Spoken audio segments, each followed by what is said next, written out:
আসসালামু আলাইকুম। Recipes by মমিস মম চ্যানেলে সবাইকে স্বাগতম জানিয়ে শুরু করছি আমার নতুন একটি এপিসোড। আজকে তৈরি করব একদম মজাদার তেল ছাড়া আমড়ার রেসিপি। টক ঝাল আর মিষ্টির দারুণ স্বাদের এই আমড়া হবে এতটাই মুখরোচক যে একবার খেলে বারবার বানাতে ইচ্ছে করবে। খুব সহজ কিছু উপকরণে ঝটপট তৈরি হবে এই অসাধারণ রেসিপি।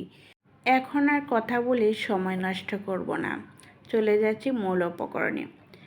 আমড়াগুলো প্রথমে একটা ম্যাজিক মাজনি দিয়ে খুব ভালো করে পরিষ্কার করে ধুয়ে নিয়েছি, পানিটা জড়িয়ে নিয়েছি। আর একটা বটির সাহায্যে এভাবে আমি চিকন চিকন করে কেটে নিচ্ছি। আপনারা তো দেখেই বুঝতে পেরেছেন, নাইফের সাহায্যে এত ভালো করে কিন্তু কাটা যায় না, যেহেতু আমড়াগুলো অনেক বেশি শক্ত থাকে। তাই আমি একটা ধারালো বটি দিয়ে এভাবে কেটে নিয়েছি। আপনারা তো দেখেই বুঝতে পেরেছেন আমি কিভাবে কেটে নিয়েছি। আর দেখেন, আমড়াগুলো একবারে ভিতর পর্যন্ত মানে আঁটি পর্যন্ত এভাবে কুচিয়ে নিতে হবে, যাতে মশলা সব কিছুই ভিতরে ঢোকে। দেখেন আমি কিভাবে কেটে নিয়েছি, ঠিক এইভাবেই কেটে নিতে হবে। তারপর এই আমড়াগুলো আমি ফ্রিজে রেখে দিয়েছিলাম সারা রাত রেখে তারপর আমি সকালবেলায় ফ্রিজ থেকে বের করে নিয়েছি। এখন এখানে মিষ্টির জন্য দিয়ে দিচ্ছি 1.5 কাপ চিনি, হোয়াইট ভিনেগার দিয়ে দিচ্ছি 1/4 কাপ। আমড়ার সাথে সব কিছু মিশিয়ে নিচ্ছি। আমি কিন্তু সকালবেলা এই কাজটা করতেছি। আর এখন ঢাকনা দিয়ে ঢেকে রেখে দেব। আর এই আচারটা আমি তৈরি করেছি দুপুর 2টায়। সকালে যেহেতু এভাবে চিনি দিয়ে রেখেছিলাম, তারপর দুপুর 2টায় এসে তারপর দেখলাম যে মাশাআল্লাহ চিনিগুলো খুব সুন্দর করে গলে গিয়েছে। এভাবে যদি আচারটা তৈরি করা হয় তাহলে আচারটা খুবই সুন্দর হয়। প্যানটা সাইড করে রেখে দিয়েছি আর চুলায় একটি প্যান বসিয়ে দিয়েছি। 5 ফোড়ন আর শুকনো মরিচ এগুলো হালকা একটু টেলে তারপর ঠান্ডা করে আদা ভাঙা করে গুঁড়া করে নেব। আর কিছু শুকনো মরিচ আলাদা করে রেখে দেব। আচারের প্যানটা চুলায় বসিয়ে দিয়েছি 1 টেবিল চামচ রসুন কুচি আর দিয়ে দিয়েছি 1/2 চা চামচ হলুদের গুঁড়া, 1 চা চামচ মরিচের গুঁড়া। এগুলো দিয়েছি হালকা একটু কালার আসার জন্য, আর দেখতেও ভালো লাগবে, খেতেও ভালো লাগবে। দিয়ে দিয়েছি 1/2 চা চামচ লবণ, 3টি এলাচ। এখন সব কিছু একসাথে মিশিয়ে নেব একটু নাড়াচাড়া করে।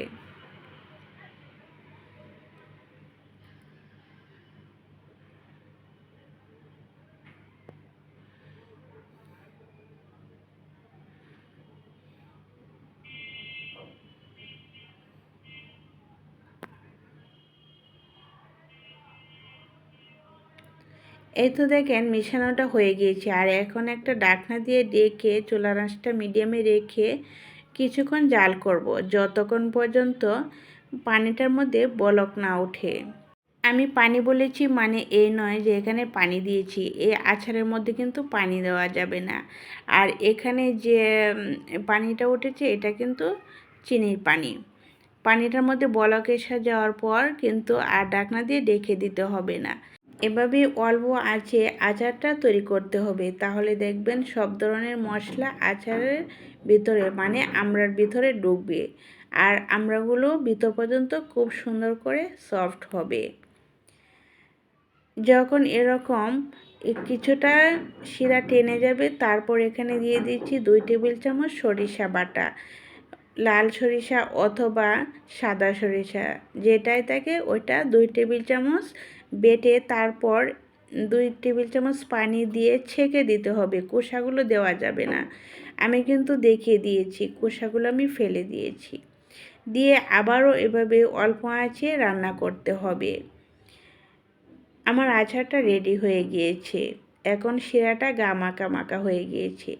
আর এখন দিয়ে দিচ্ছি এখানে 5 ফোড়ন, যে 5 ফোড়নটা আমি আদা ভাঙা করে রেখেছিলাম ওই 5 ফোড়নটা দিয়েছি 2 টেবিল চামচ। খুব বেশি 5 ফোড়ন দেওয়া যাবে না, তবু আপনাদের পছন্দ মতো করে দিতে পারবেন, কোনো অসুবিধা নেই। আর দিয়ে দিয়েছি 4টি শুকনো মরিচ, আর এগুলো আমি ভেজে রেখেছিলাম, ওইগুলোই দিয়েছি। চাইলে আপনারা নাও দিতে পারেন, কিন্তু কোনো অসুবিধা নেই। একটু নাড়াচাড়া করে নিচ্ছি।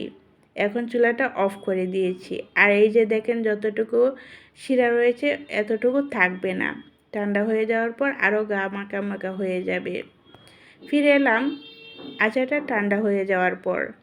এখন আমি পরিবেশন করে দেখাচ্ছি। অনেকেই মনে করতে পারে আচারটা দেখে যে এখানে সরিষা তেল বা সয়াবিন তেল দেওয়া হয়েছে। না, এখানে কোনো তেল ব্যবহার করা হয়নি। যদি আচারটা বানান তাহলে বুঝতে পারবেন, দেখতেই কিন্তু আচারটা এরকম লোভনীয়। আর এই আচারটা দেখেন কত বেশি সুন্দর হয়েছে। Same to same recipe follow করে যদি এই আমড়ার আচার তৈরি করেন, দেখবেন একটুও গলে যাবে না, ভেঙে যাবে না, সুন্দর থাকবে আর খেতে অনেক বেশি মজার হবে। দীর্ঘদিন সংরক্ষণ করে খেতে পারবেন।